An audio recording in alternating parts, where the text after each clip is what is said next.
부족함이 사라질 때까지 기도하라. 요한복음 2장 1절에서 11절 말씀입니다. 사흘째 되던 날 갈릴리 가나에 혼례가 있어 예수의 어머니도 거기 계시고 예수와 그 제자들도 혼례의 청함을 받았더니 포도주가 떨어진지라. 예수의 어머니가 예수에게 이르되 저들에게 포도주가 없다 하니 예수께서 이르시되 여자여 나와 무슨 상관이 있나이까 내 때가 아직 이르지 아니하였나이다. 그의 어머니가 하인들에게 이르되 너희에게 무슨 말씀을 하시든지 그대로 하라 하니라. 거기에 유대인의 정결 예식을 따라 두세 통 되는 돌 항아리 6이 놓였는지라. 예수께서 그들에게 이르시되 항아리에 물을 채우라 하신즉 아귀까지 채우니 이제는 떠서 연회장에게 갖다 주라 하심에 갖다 주었더니 연회장은 물로 된 포도주를 맛보고도 어디서 났는지 알지 못하되 물 떠온 하인들은 알더라. 연회장이 신랑을 불러 말하되 사람마다 먼저 좋은 포도주를 내고 취한 후에 낮은 것을 내거늘 그대는 지금까지 좋은 포도주를 두었도다 하니라. 예수께서 이 첫 표적을 갈릴리 가나에서 행하여 그의 영광을 나타내시매 제자들이 그를 믿으니라. 할렐루야. 우리 하나님께 감사와 영광의 박수 올려드리겠습니다. 우리 함께 기도하시고 하나님 말씀 보겠습니다. 주님 은혜를 감사합니다. 오늘도 주의 은혜가 우리 마음속으로 햇살처럼 치고 들어올 때 모든 어둠이 사라지고 영광스러운 기쁨으로 바뀌게 하옵소서. 부족한 종을 완전히 감춰 주시옵소서. 예수님 이름으로 기도했습니다. 아멘. 여러분 혹시 최근에 주변에서 나는 가질 건 다 가졌기 때문에 전혀 부족한 거 못 느낀다 이런 분을 보신 적이 있다면 저 좀 소개해 주십시오. 사람들은 모든 것을 가진 것 같아 보이는 사람도 항상 자기가 뭔가 부족하다고 느낍니다.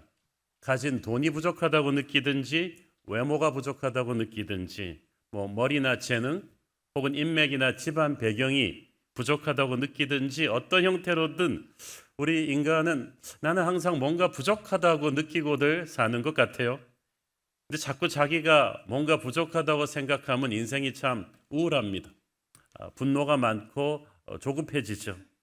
그리고 실제로는 부족하지 않아도 우리가 자꾸 서로를 비교하기 때문에 부족함을 더 느끼는 경우가 많습니다.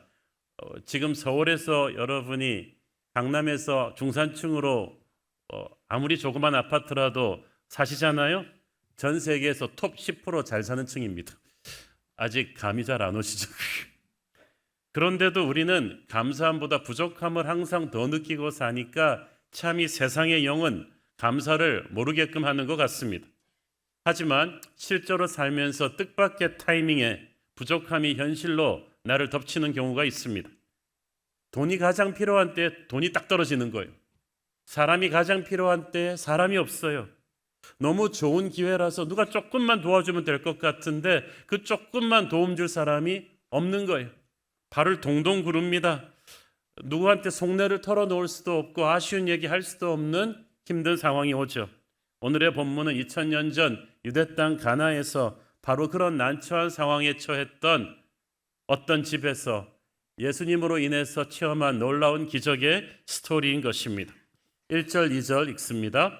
사흘째 되던 날 갈릴리 가나에 혼례가 있어 예수의 어머니도 거기 계시고 예수와 그 제자들도 혼례의 청함을 받았더니 이 가나가 어디냐 하면 나사렛에서 한 14km 정도 북쪽에 위치한 이게 성지순례 가보면 참 이게 마을 찾아가야 됩니다. 이 갈릴리 지역에 있는 이 가나라는 이 작은 촌마을이에요. 아주 보잘것없는 마을인데 이 마을에 혼인잔치가 벌어졌습니다. 예수님이 초대받으셨어요. 초대받으셨다는 것은 여러분 예수님이 아무 결혼잔치나 가시지 않잖아요. 친인척 관계였다는 얘기죠. 그래서 참석하셨는데 여러분의 그 집안 결혼식에 예수님이 와서 앉아 계신다. 참 흐뭇한 상상이 아닐 수 없는데 그 예수님이 오셨어요. 특히 예수님의 육체 어머니였던 마리아 쪽 집안 혼사였을 거라고 학자들은 추측합니다. 그러니까 마리아가 단순히 결혼식의 게스트가 아니고 실제적으로 결혼식 전체를 준비하고 진행하고 하인들을 부릴 수 있는 좀 호스트 역할을 했던 것 같습니다. 어떤 학자들은 이것이 예수님의 어머니 마리아의 동생의 살로메 집안의 혼사이고 신랑은 요한복음의 저자 요한 자신이 아니었을까라고 추정은 해보지만 확실하진 않습니다. 어디 가서 제가 그러더라고 그러지는 마세요. 3절 읽습니다. 포도주가 떨어진지라 예수의 어머니가 예수에게 이르되 저들에게 포도주가 없다 하니. 원래 유대 집안의 결혼식은 보통 일주일 정도 걸립니다. 우리는 교총에서 결혼식 할 때 하루에 막 결혼식이 3개씩 있고 그러잖아요. 그러면 결혼식 1시간 만에 후딱후딱 외치고 사진 찍고 그러면 하객들은 와서 이렇게 부조금 내고 어떨 때는 부조금만 내고 결혼식도 참석 안 하고 가는 하객들도 있어요. 그렇게 우리는 빨리빨리 해치우는 결혼식 문화인데 유대 나라는 달랐다는 거예요. 보통 신랑이 신부 집에 가서 신부를 데려오기 때문에 대부분 신부의 집에서 한 일주일 정도 잔치가 벌어집니다. 그러면은 막 거의 동네 사람들 아는 사람들 다 오겠죠. 그래서 먹고 마시고 즐겁게 축제를 벌이기 때문에 충분한 이 음식과 포도주를 준비하는 게 관례였어요. 우리는 그래서 예단을 준비하느라고 기둥불이 흔들린다고 하지만 유대 나라 사람들은 넉넉지 않은 형편의 이 일주일 동안 이 많은 게스트들 먹고 마시는 이 빵과 포도주 준비하는 게 이 기둥불이 빠지는 일입니다. 그래서 충분히 준비해 놨다고 생각했는데 중간에 포도주가 떨어졌다. 이 말은 주최 측의 예측보다 훨씬 많은 하객이 왔다는 얘기죠. 뭐 살다 보면 그런 일도 있죠. 그리고 이거는 좀 즐거운 비명 아닙니까? 그런데 즐거움보다는 비명 쪽이 더 컸어요. 왜냐하면 신랑 신부 집안이 넉넉하지 않았거든요. 뭐 돈만 있으면 포도주가 떨어져도 옆쪽 마을에 가서 막 사와서 채우면 될 텐데 이 빠듯하게 전 재산 다 털어서 잔치 준비했는데 그것마저 바닥이 나니까 그렇다고 해서 이 포도주가 떨어졌다는 사실을 하객들에게 알리고 이제부터 포도주가 떨어졌으니 앞에 있는 맹물을 마시기를 바랍니다. 이렇게 말할 수도 없잖아요. 그리고 그 당시 물은 요즘처럼 깨끗하지 않아서 포도주가 제일 안전한 드링크였습니다.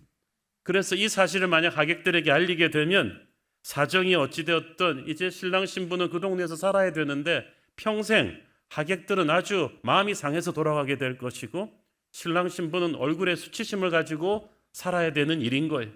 그래서 포도주가 떨어졌다는 뉴스를 듣고 이 주방으로 들어온 양가 부모들은 이 난감한 상황을 어떻게 타개해야 되나 얼굴이 노래졌습니다. 뭐 방법이 없어요. 우리는 여기서 인간 능력의 한계를 알 수가 있죠. 인생은 항상 내가 감당할 수 있다고 생각했던 것보다 더 힘든 돌발 변수가 항상 터집니다. 이 정도 자본이면 될 거라고 생각했는데 장사를 하다 보면 그냥 밑도 끝도 없이 돈이 더 들어가게 되죠. 그때는 뭐 나 정도 교육 전문가면 자식 교육은 문제 없다고 생각했는데 교육학에서 뭐 전문가도 자기 자식 문제는 끙끙대는 걸 봤어요. 내 능력으로 감당이 안 되는 경우가 많습니다. 지금 상황이 그래요. 우리의 삶에서도 이렇게 가슴앓이하는 경우가 있죠. 가장 기뻐해야 될 잔치의 시간인데 남들은 모르지만 자칫 잘못하면 이 양가 집안의 가난한 형편이 온 동네에 드러나게 생긴 난처한 시간이 되어버렸습니다. 우리도 좀 그럴 때가 있어요. 온 동네 잔치를 치르면서도 속으로는 포도주가 떨어져 고민하던 신랑 신부처럼 우리가 보기에는 남부럽지 않은 자리에 올랐지만 그걸 감당한 능력은 고갈돼 버려가지고 갈등하는 인생이 있습니다.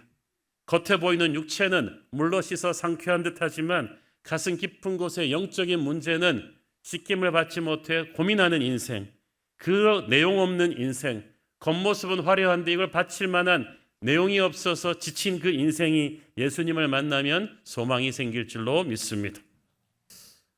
예수의 어머니가 포도주가 떨어진 이 순간에 잔치 전체 책임자로서 넉넉지 못한 형편의 양가 부모들, 자기 친인척이니까 사정을 빤히 알죠. 어쩔 줄 몰라 당황하고 있는 모습을 보면서 가난한 자기들 형편을 지금 슬퍼할 겨를도 없는 것을 인식했을 것입니다. 그 순간 마리아의 눈에 그 하객들 사이에 앉아있는 아들 예수가 눈에 딱 들어온 거예요. 그래서 화급히 예수 그리스도를 모시고 주방으로 왔습니다. 그리고 상황을 보여줬습니다. 저들에게 포도주가 없다. 포도주가 떨어졌다. 뭐 가타부타 설명도 없어요. 그냥 상황만을 예수님께 알려드린 것인데 저는 마리아가 어떻게 예수님한테 이 상황을 알릴 생각을 했을까 궁금합니다. 왜냐하면 아직까지 예수님은 어떤 기적도 행하신 적이 없거든요. 하지만 마리아는 본 적은 없지만 영적인 느낌이 있었어요. 태어날 때부터 보통 아기가 아니었잖아요. 지난 30년 동안 예수를 키워오면서 마리아는 요람에서부터 하나님의 임재가 이 아들과 함께하고 있다는 걸 눈으로 본 사람이에요. 성령으로 잉태한 그 아들, 그때 환상 속에 천사가 말해주었죠. 지극히 거룩하신 하나님의 아들이 태어날 것이라고. 그리고 별을 찾아 경배하러 온 그 동방 박사들의 추억을 마리아는 잊을 수가 없습니다. 예수를 키우면서도 어린 나이에도 예루살렘의 당대 학자들과 당당히 토론하던 그 지혜의 예수. 그래서 자기 아들이지만 보통 사람이 아닌 거예요. 하나님의 영이 가득한 이 예수이기 때문에 이 상황을 어떻게 할지 모르겠지만 예수에게 말하면 되겠다는 확신이 든 거예요. 그래서 이 상황을 예수님에게 알렸는데 예수님의 대답이 뜻밖이죠. 4절 예수께서 이르시되 여자여 나와 무슨 상관이 있나이까 내 때가 아직 이르지 아니하였나이다. 참 한국어 성경에서 말이죠. 자기 엄마한테 여자여라고 부르는 게 이게 참 무례하게 들리죠. 옛날에 제 친구 녀석이 주일학교 지고 배우고 나서 그 다음날 방학 때인데 자기 엄마가 깨운다고 여자여 내 때가 아직 이르지 않는다. 그렇다가 그냥 비 오는 날 먼지 안 나게 정말 맞았는데 근데 이게 이제 번역의 오차죠. 헬라어로 귀나이라는 이 말은 그리스에서 왕이 왕후를 부를 때 쓰는 존칭어입니다. 자기 아내를 사랑스럽게 존귀하게 부를 때 쓰는 존칭어이기도 하죠. 설마 예수님이 그렇게 무례한 어투로 말하셨겠습니까? 근데 분명한 건 예수님이 어머니의 요구를 거절했다는 거죠. 내 때가 아직 이르지 않았다는 것은 하나님의 특별한 역사가 일어날 시간을 말합니다. 예수님께서는 이제 여기서 기적을 행하시게 되면 이 기적으로 말미암아 원튼 원하지 않든 자신을 세상에 드러내시게 되고 그러면 메시아의 공식적인 사역이 시작되는데 이건 지금 계획에 없던 일이었단 말이죠. 그래서 어지간하면 어머니의 요청이니까 허락하실 만도 한데 예수님이 거절하셨어요. 근데 놀라운 것은 예수님은 노 하셨는데 거기에 대한 마리아의 반응이 이상합니다. 5절 그의 어머니가 하인들에게 이르되 너희에게 무슨 말씀을 하시든지 그대로 하라 하니라. 마리아는 사실 예수의 거절에 좀 섭섭해하실 수도 있어요.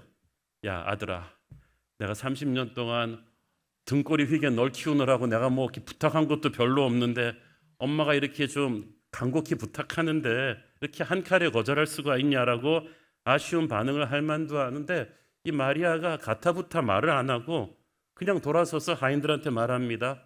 이분이 너희에게 무슨 말을 하든지 그대로 해. 그리고 샥 나가버렸어요. 이거는 앞뒤 맥락이 좀 안 맞죠. 분명히 예수님은 노 하셨는데 왜 마리아는 마치 예스 하신 것처럼 그 다음 단계 일을 진행시킵니까? 그러니까 하인들도 예수님도 이거 나만 못 알아들은 건가? 당황한 상황이에요. 그래서 이 본문을 가지고 예스와 노가 분명한 미국 교회 목사님들은 설교할 때 굉장히 난감해 하십니다. 이걸 어떻게 해석을 해야 되는가? 예수님은 분명히 노 하셨는데 어머니 마리아는 왜 예스인 것처럼 행동하지? 그러나 한국 목사인 저는 이걸 이해할 수가 있어요. 우리나라가 옛날부터 예스나 노가 분명한 것보다는 괜찮다는 말을 많이 썼어요. 괜찮다는 관계하지 아니하다의 준말입니다. 그래서 분명히 표현으로는 노인데 우리 문화에서는 예스인 경우가 많아요. 그럼 그걸 어떻게 하느냐? 수신자가 대충 알아들어야 되는 거지. 그걸 못 알아들으면 우리는 눈치가 없다고 얘기를 하죠. 어릴 때부터 제가 부목사로 심우하던 교회에서는 미국에서 교포로 어릴 때부터 자라난 1.5세 젊은 목사님들이 한국 들어와서 목회하는 경우가 많았어요. 이 문화 소통 때문에 많이들 힘들어했어요. 권사님이 아프시다고 하니까 권사님 제가 신방 갈게요. 그랬더니 권사님이 아니요 괜찮아요 목사님 바쁘신데 오지 마세요. 이 목사님이 그러세요 그럼 그리고 안 갔던 거죠. 나중에 권사님이 진짜 시험 들어가지고 목사님이 사랑이 없다는 거죠. 그 목사님은 또 이해를 못해. 분명히 오지 말라 그랬는데 내가 가는 게 무례한 게 아니냐. 이거 노가 아니라고 설명을 해도 감을 못 잡는 거죠. 세계적인 문화 인류학자 에드워드 홀은 인류의 의사소통 방식이 로우 컨텍스트, 저맥락 문화하고 하이 컨텍스트, 고맥락 문화로 분류된다고 합니다. 저맥락 문화는 자기가 원하는 걸 직설적으로 그냥 밝히는 맥락이 필요 없는 주로 서양권에서 나타나는 문화입니다. 반대로 고맥락 문화는 함축적이고 돌려 말하는 문화예요. 한국을 비롯한 동양권에서 나타나는 예스도 노도 아니고 관계하지 아니하는 건데 수신인이 대충 알아들어야 되는. 그러니까 이 문화 차이를 이해하지 못하고 서로 대화하면 힘들죠. 서양 사람들은 동양 사람들은 답답하게 말한다고 하고 이 동양 사람들은 서양 사람들이 무례하다고 말합니다. 어떻게 저렇게 직설적으로 말할 수 있냐. 그렇지만 동양 문화에서는 예스면서도 실은 겉으로는 노라고 말하는 경우가 많아요. 이스라엘 문화는 히브리 문화가 동양권 문화입니다. 그래서 이걸 알기 때문에 저는 미국 목사님들이 못 푸는 이 난해한 본문을 전혀 문제하지 않고 풀 수가 있어요. 성경에 보면 예수님이 처음에는 no라고 거절을 하시다가도 나중에는 yes라고 허락하시는 경우가 많아요. 수로보니게 여인이 귀신 들린 자기 딸 좀 고쳐달라고 왔을 때 예수님은 처음에 no 하셨잖아요. 나는 유대인들을 위해 부르심 받았다고 정말 냉정하게 컷하셨어요. 그런데 그녀가 겸손하게 포기하지 않고 매달리니까 예수님이 네 믿음이 크도다 라고 칭찬하시면서 그녀의 딸을 고쳐주셨어요. 제자들은 여기 뭐지? 처음에 주님의 노는 그녀의 믿음을 시험해 보신 것이고 실은 주님이 누구보다 그녀를 도와주시고 싶으셨죠. 가나의 혼인잔치에서 마리아가 그렇게 한 거예요. 예수님의 거절에 흔들리지 않고 오히려 응답받을 준비를 시키고 갔어요. 우리도 때론 기도할 때 처음에 주님이 그냥 노 하시는 것 같은 느낌을 받을 때가 있습니다. 주님의 이름을 불러도 대답 없는 이름이요. 부르다가 내가 죽을 이름이요. 주님이 무관심한 것 같고 화나신 것 같기도 하고 한국 사람 급한 성격에는 막 응답이 안 오니까 답답합니다. 하지만 마리아를 본받아 포기하지 마십시오. 노라고 하셨지만 예스인 것처럼 행동하시면 되고 내가 처한 상황을 그대로 주님께 고하고 무슨 말씀을 하시든지 따르겠다는 자세로 주님 저 기도했습니다. 그리고 빨리 가는 거예요. 주님은 사랑하는 자녀들의 기도를 무시하지 못하세요. 제가 그 비밀을 알려드리는 거예요. 뒷문이 항상 있어요. 마음이 여리시다는 말이죠. 그런데 오늘날 우리들의 모습을 보면 주님이 처음에 거절하시니까 그런가 보다 하고 낙심하면서 막 끝까지 매달리는 기도의 배심을 키워야 됩니다. 기도의 배짱을 키워야 돼요. 주님이 처음에는 거절하시는 것 같아도 믿음으로 끝까지 파야 되는데 몇 번 해보고 소식이 없으면 에이 안 되나 보다 라고 지레 포기를 해버리는 게 문제죠. 여러분 10년의 40일 특세가 이게 아무것도 아닌 것 같아도요. 우리는 주님의 노에 포기하지 않는 거예요. 그러면 하나님께서 뭔가 일하십니다. 끝까지 포기하지 않고 매달리는 사람, 주님의 노를 결코 노로 받지 않는 사람, 그래서 주님은 노했지만 나는 예스인 것처럼 순종하고 기도하며 기다리는 사람에게 하나님의 역사가 이루어질 것입니다. 물론 내가 생각하는 방법대로는 아니지만 하나님께서 역사하실 거예요. 6절 7절 읽습니다. 거기에 유대인의 정결의식을 따라 두세 통 드는 돌 항아리 6이 놓였는지라 예수께서 그들에게 이르시되 항아리에 물을 채우라 하신즉 아기까지 채우니. 자, 유대인의 정결의식이라 하면 유대인들은 율법상 외출해서 돌아오면 반드시 식사 전후에는 손을 씻어야 돼요. 깨끗해도 씻어야 돼요. 그대로 결혼식이 오는 손님들이 다 음식 먹어야 되니까 충분히 손을 씻을 수 있도록 물을 그득그득 항아리에 담아 두었겠죠. 여기서 말하는 항아리를 우리 뭐 이 정도 이걸로 생각하면 안 됩니다. 장독 생각하시면 됩니다. 항아리 하나에 20갤론의 물을 넣습니다. 뭐 허리까지 오는 아주 큰 통이에요. 장정 몇 명이 날라야 돼요. 이걸 6항아리에다 물을 가득 채웠다고 하면 120갤론, 리터로 환산하면 한 454리터인데 이만한 우리 풀무원 생수병으로 한 1000병을 넣을 수 있는 엄청난 양이에요. 여러분, 양조장도 아닌데 이 정도 포도주를 가지고 있는 집은 없었어요. 그러니까 이 항아리는 이 값비싼 포도주를 담글 수 없는 물만 담그는 항아리였어요. 그날 처음으로 예수님이 이것을 이제 포도주병으로 쓰시겠다고 한 거예요. 그러니까 이 하인들은 분명히 항아리를 채운 물은 손님들한테 손 씻으러 갖다 줘야 되는데 예수님은 쏟아버리고 새로 채운 다음에 이제 갖다 주면 포도주가 될 거라고 하시는 거예요. 이 종들이 얼마나 당황했겠어요. 이 종들 예수 믿는 사람들도 아니에요. 그날 예수님 처음 봤는데 여러분 같으면 이게 순종하기가 쉽겠습니까? 저는 이 종들 대단하다고 생각합니다. 예수 믿는 사람들도요, 하나님의 말씀을 순종할 때 내 경험과 상식 거기까지는 순종하는데 거기서 더 나가서 순종하라 그러면 거기서 딱 멈춰버려요. 예수님은 이 믿음의 순종이 그 선을 넘어서 계속되기를 원하십니다. 그들은 그 예수님을 믿고 순종을 했다는 게 놀라운 거죠. 하나님은 오직 말씀으로 기적을 행하십니다.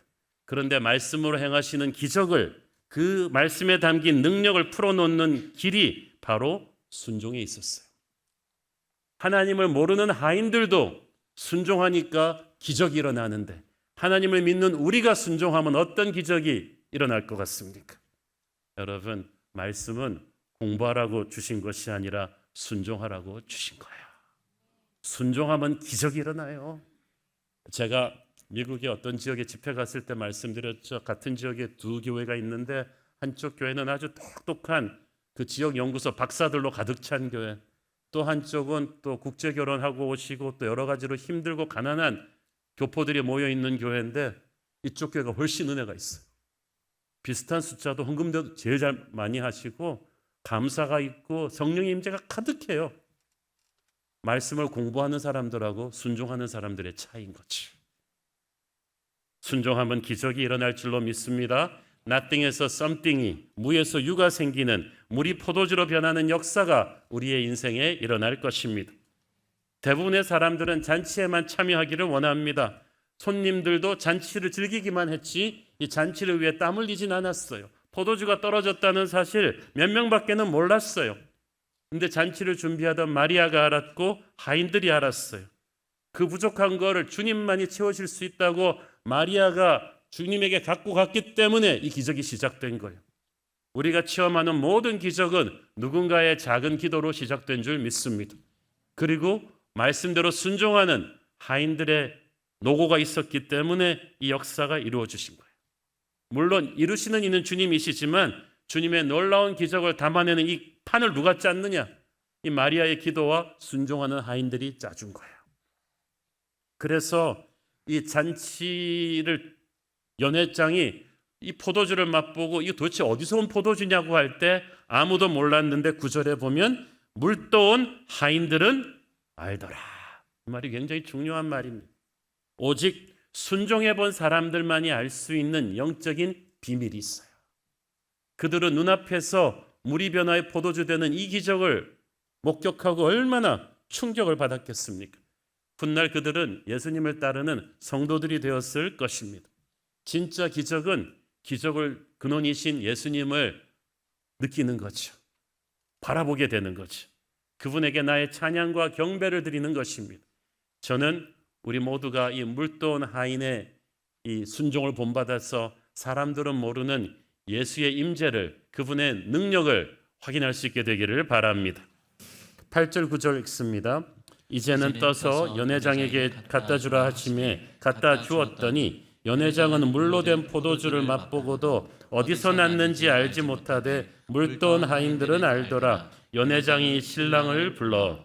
자, 여기서 저는 이 물로 된 포도주란 표현이 재미있는데 정확하게 번역하면 방금 전까지는 물이었는데 이제 막 포도주가 된 액체라고 번역하는 게 정확합니다. 하인들이 분명히 물 떠올 때까지는 그냥 물이었는데 예수님의 말씀대로 그릇을 넣어서 퍼냈더니 그 순간에 포도주가 되어 나왔다는 뜻이에요. 여러분, 우리는 물이 변하여 포도주가 되었다는 이 기적을 너무 쉽게 그냥 무덤덤하게 받아들이는 경향이 있는데, 우리가 중고등학교 때 화학 시간에 화학 실험 해보신 분들은 알 거예요. 화학 공식이 분명히 있는데, 분자식이 있는데 이게 순식간에 변하는 게 얼마나 힘든 일인지, H2O가 C2H5OH로 변하는 이 과정이 이게 쉽지가 않아요. 순식간에 이거는 정말 힘든 일입니다. 게다가 포도주를 만드는 과정이 쉽지 않잖아요. 먼저 포도나무를 심어서 포도가 나오는데 몇 년 걸리고, 그 포도가 익으면 그걸 잘 거두어서 포도주 만들 준비를 하는데 미니멈 3년, 5년은 있어야 그래도 우리가 그냥 가장 싼 그 포도주 와인이 나옵니다. 서민들이 대충 그 정도로 먹죠. 그런데 조금 거기서 질을 올리자면은 5년에서 7, 8년은 가야 그래도 괜찮은 와인이라고 인정을 해주고, 한 2, 30년을 가면 최상품 와인이라고 가치를 쳐줍니다. 근데 이 연회장이 지금 말하는 와인은 이 30년이 지난 최고급 와인이 있었다는 거예요. 그러면 주님께서 가나의 혼인잔치에서 우리의 힘으로는 30년씩 걸려야 되는 이 정성 들여 만들어야 되는 포도주를 주님께서 단 3분 만에 만드셨다는 거죠. 여러분, 우리 생각에는 나는 이제 너무 늙었어, 나한테 시간이 얼마 안 남았어라고 생각할 수도 있어요. 그러나 주님께서는 수십 년 걸릴 일을 단 몇 분에 끝내실 수도 있는 분입니다. 그래서 10년을 노력해도 안 되는 일이 10분의 기도로 해결될 수도 있다는 것을 마리아가, 예수님이 오늘 우리에게 보여주었습니다. 마리아가 하인들에게 예수님이 무슨 말을 하시든지 그대로 하라는 것은 마리아가 예수님이 어떤 방법으로 하실지 몰랐다는 얘기죠. 우리가 마리아의 기도에서 배워야 될 두 번째 포인트가 이거예요. 아까는 뭐라 그랬죠? 노라고 하셨지만 예스인 것처럼 포기하지 않는 기도. 두 번째는 끝을 열어놓는 오픈 엔드 프레이어. 그러니까 예수님이 무슨 말을 하시든지, 난 어떤 방법으로 하시든지 내가 정하지 않겠다, 예수님에게 맡겨드린다. 그랬더니 예수님은 상상을 초월하는 전공법으로 바로 물이 변하여 포도주가 되게 하시는 역사를 일으키셨어요. 지금 여러분의 인생에 포도주가 떨어졌어요? 이거 문제가 내 힘으로 해결될 것 같지도 않습니다. 도와줄 사람도 없습니다. 절망을 느낍니다. 그런데 우리 수준에서 생각하니까 그렇지 주님께는 반드시 수가 있습니다.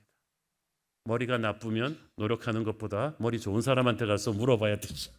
우리가 아무리 노력해도 되는 게 아니에요. 열심히 노력은 하지만 우리는 결정적인 부족함의 순간에 우리 주님께 가서 기도해야 되는 줄 믿습니다. 너 기도를 멈추지 마라. 기도를 멈추지 않으면 하나님의 기가 막힌 방법이 우리에게 기적으로 임할 것입니다. 오늘 이 물이 포도주 된 사건이 주는 영적인 의미는 너무너무 풍성해요. 첫째는 예수님은 우리 인생의 본질적인 변화를 가져오시는 분이셨습니다. 이 물은 그 당시 유대인의 결례에 따라서 손을 외형적으로 깨끗하게 씻어줄 뿐이지 우리의 마음을 씻어줄 수는 없어요. 손을 씻는 것보다 우리의 마음이 죄로부터 씻김 받는 게 더 중요하잖아요. 주님은 그걸 하신 거예요. 나쁜 포도주를 좋은 포도주로 개량시킨 게 아닙니다. 아예 포도주가 될 가능성이 없는 물이 변하여 포도주가 되게 하셨다. 예수님은 우리의 망가진 인생을 고쳐서 조금 더 나은 인생으로 만드시려는 게 아닙니다. 중고차를 고쳐서 새 차 만드는 게 아닙니다. 우리의 인생은 이미 죄로 망가질 대로 망가진, 그래서 폐차시켜야 되는 거예요. 내 옛사람은 죽고 성령의 새 사람으로 만들어주는 것이 예수님이십니다. 교육은 내가 조금 더 배우면 되겠다는 겸손에서 시작하지만 신앙은 죽음에서 시작하는 거예요. 나의 옛사람이 죽고 물이 변하여 포도주가 되는 성령의 새 사람이 되게 하여 주옵소서. 그래서 예수 믿고 나면 사람이 180도 변합니다. 우리 교회 어떤 장로님, 사모님은 자기 남편이 변하는 걸 보면서 인간이 세포까지 변할 수 있다는 것을 새로운 교회에서 깨달았다. 생각이 바뀌고 비전이 바뀌고 모든 게 바뀌는 거죠. 그 분노 조절 못하던 분노가 사그라지고 평화와 기쁨이 넘쳐나고 사나웠던 사람이 사랑이 가득 차게 되고 돈밖에 모르던 사람이 하나님 앞에서 항상 감사함을 노래하게 되는 그런 역사가 일어나는 것입니다. 사람이 변하지 않으면서 세상을 바꾸겠다고 하니까 세상이 바뀝니까? 우리 인격의 본질을 바꾸시는 분이 바로 예수 그리스도이시다. 그게 물이 포도주로 변화하는 사건의 영적인 의미인 거예요. 율법의 시대의 모세의 첫 번째 기적은 물을 피로 바꾸는 것입니다. 율법은 심판이에요.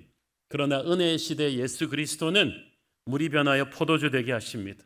예수님은 축복의 시대, 은혜의 시대를 우리에게 가져오십니다. 예수의 보혈이 우리의 죄를 씻어서 성령의 새 사람으로 만들어줄 것입니다. 두 번째 이 포인트는 예수님은 알수록 더 좋으신 분이십니다. 이 연회장이 보니까 10절 보세요. 말하되 사람마다 먼저 좋은 포도주를 내고 취한 후에 낮은 것을 내거늘 그대는 지금까지 좋은 포도주를 두었도다 하니라. 정말 그렇죠. 처음에는 이렇게 좋은 포도주를 내서 일단 사람들이 취한 다음에는 취하면 이제 맛을 식별하는 능력이 좀 둔해지거든요. 정신이 홍알홍알 해가지고 뭘 먹어도 그냥 좋습니다. 그러면 그때 좀 싼 포도주를 갖고 옴으로써 잔치 전체 비용을 좀 절감하는 그게 그 당시 관습이었어요. 그런데 어떻게 이 집은 넉넉지도 않은 집 같은데 마지막에 최상급 포도주가 그것도 그런 포도주 요만큼 조금씩 주는데 이렇게 항아리에서 막 바켓으로 퍼주는 거죠. 이 놀랍다는 거죠. 갈수록 맛이 좋아진다. 그것은 예수님이세요. 세상은 처음에는 화려해 보이지만 갈수록 맛이 없어집니다. 지루해져요. 좋은 차도 집도 시간만 지나면 감동을 잃어버리는데 예수님은 그렇지 않아요. 처음에는 평범하고 심플해 보이시지만 갈수록 귀하신 분이 주님이십니다. 섬길수록 귀하신 분임. 알면 알수록 여러분 성령 체험을 하면 할수록 귀하지 않아요? 내가 주님 앞에 더 서면 은혜는 어제보다 오늘이 좋고 오늘보다 내일이 더 좋은 거예요. 이 예수님이 만드신 포도주의 질은 취한 사람들의 혀로도 자기들이 지금까지 마셨던 포도주와는 비교도 안 되는 탁월한 것이었어요. 예수님이 주시는 은혜는 세상의 온갖 쾌락을 다 못 본 사람들도 한번 경험하면 다시 돌이킬 수 없는 하늘의 기쁨인 줄로 믿습니다. 그래서 우리는 자신감을 가지고 전도해야 돼요. 마지막으로 주님은 기쁨을 주시는 분이십니다. 예수님의 첫 기적이 가나의 혼인잔치였다. 구약 성경에서는 하나님과 우리의 관계를 신랑과 신부의 관계로 많이 표현하죠. 그래서 아가서에 보면 나의 사랑 나의 어여쁜 자야 하면서 하나님이 신부에게 사랑을 고백하지 않습니까? 이 결혼식에서 보면 보잘것없는 여인도 왕과 결혼하면 왕비가 됩니다. 졸지에 인생이 바뀌는 거예요. 보잘것없는 우리도 예수를 믿고 나면 왕 같은 제사장으로 바뀔 것입니다. 시집 잘 가는 신부를 보고 주변에서 부러워하듯이 예수 믿는 일은 부러워할 일이고 축복받은 일인 줄 믿습니다. 그러므로 전도하는 건 얼마나 중요한 거예요. 우리는 우주 최고의 중매를 하고 있는 거지. 그 사람과 예수를 만나게 해줄 때 좋은 결혼을 하는 사람도 기쁘지만 지켜보는 사람도 기쁩니다. 우리가 예수 믿는 날은 최고의 날입니다. 인생 최고의 기쁨의 날입니다. 예수님의 첫 기적이 가나 혼인잔치였다는 것은 주님을 만난 것이 그리 큰 기쁨임을 우리에게 보여주기 위함이 아니셨을까요? 물 6항아리에 담긴 포도주의 양은 어마어마했습니다. 아까 말씀드렸듯이 20,500cc 생수병으로 1,000병이 넘는 그 동네 사람들이 몇 번을 잔치를 벌여도 남을 만한 풍성한 양. 그 당시 시골 마을에서 예루살렘의 부자의 집도 그 정도 양의 최상급 포도주를 가지고 있는 집은 없었어요. 아마 잔치 끝나고도 그 집은 부자가 되었을 거예요. 예수님은 이렇게 충만한 은혜를 주시는 분인 줄 믿습니다. 그냥 간신히 체면 유지만 하면 좋겠다고 노심초사하던 그 집에 이제는 먹고 남을 만한 최고의 포도주를 풍성하게 만들어 주신 것처럼 주님은 우리가 간신히 입에 풀칠만 하게 살지 않으시고 남에게 나누어 줄 수 있는 풍성한 기쁨을 주시는 분인 줄 믿습니다. 잔치집에 우거지상 쓰고 있는 사람 없듯이 주님이 임재하시는 교회에는 은혜가 충만한 줄로 믿습니다. 기쁨이 충만한 줄로 믿습니다. 기적의 열쇠는 예수님의 임재입니다. 11절 보세요. 예수께서 이 첫 표정을 갈릴리 가나에서 행하여 그의 영광을 나타내심에 제자들이 그를 믿으니라. 자, 그날 포도주를 맛보고 축제를 체험한 사람은 많았지만 믿은 사람은 제자들이었어요. 이 제자들도 예수님 따라다닌 지 며칠 안 됐지만 그래도 작은 믿음이라도 있었기 때문에 그 믿음이 확실해진 거예요. 오늘날 많은 사람들이 그 잔치집 사람들처럼 예수님이 만드신 포도주의 은혜는 누리고 살면서 그 은혜의 근원이 예수님인 줄 몰라요. 그러니까 뭐 하나님이 어디 계신 거에 자꾸 이런 말을 하지 않나요? 표적은 믿음의 눈이 있어야 해석할 수가 있습니다. 갈릴리 가나는 정말 아까도 말씀드렸듯이 보잘것없는 시골 마을인데 여기서 예수님의 첫 번째 기적이 행해지셨고 공생의 시작이 여기서부터 시작되었다는 것은 하늘나라 질서는 우리가 생각하는 것과는 다르다는 걸 알 수 있죠. 매스컴의 초점을 받으려면 예루살렘 한복판에서 이런 기적을 행하셨었어야죠. 그런데 예수님은 그게 중요한 거 아니에요. 우리의 인생도 아무리 보잘것없고 평범한 사람도 예수님이 오시면 그때부터 우리의 인생이 역사의 초점이 될 줄로 믿습니다. 하나님은 아무 보잘것없는 사람을 통해서도 일하실 수 있어요. 이 이야기의 포커스는 이곳에 주님이 계셨다는 사실이에요. 예수님이 안 계셨으면 이 자리는 완전히 엉망이 되었을 자리입니다. 젊은이들 말처럼 다행이다. 주님이 계셔서. 여러분의 인생의 결정적인 순간에 가장 포도주가 필요할 때 포도주가 떨어진 그 순간에 다행이다. 주님이 거기 계셔서. 예수님께 상황을 말씀드리십시오. 마음속에 근심이 있는 자는 고민하지 말고 마리아처럼 예수님께 상황을 말씀드리시고 어떻게 해달라고 말씀드릴 것도 없어요. 그냥 말씀드리시고 예수님이 노하시는 것 같아도 그냥 예스라고 대답하셨다고 믿고 계속 가는 거예요. 그렇게 했을 때 응답받고 기쁨을 빼앗기지 않았습니다. 모든 사람들이 부족하다고 하지만 시편 23편 말씀처럼 여호와께서 나의 목자가 되실 때 나는 부족함이 없을 것입니다. 돈을 충분히 벌어서 부족함이 없는 게 아니라 주님이 나의 목자가 되시니 부족함이 없습니다. 어떤 부족함의 위기 속에서도 그 부족함이 순식간에 풍성한 포도주로 바뀌는 기적이 예수님을 붙잡는 저와 여러분에게 계속되기를 축원합니다. 기도하겠습니다. 주님 은혜를 감사합니다. 예수님이 계시니 물이 변하여 포도주 되는 기적을 체험합니다. 주님, 우리에게도 말씀하여 주시어서 물이 변하여 포도주 되게 하옵소서. 예수님 이름으로 기도했습니다. 아멘.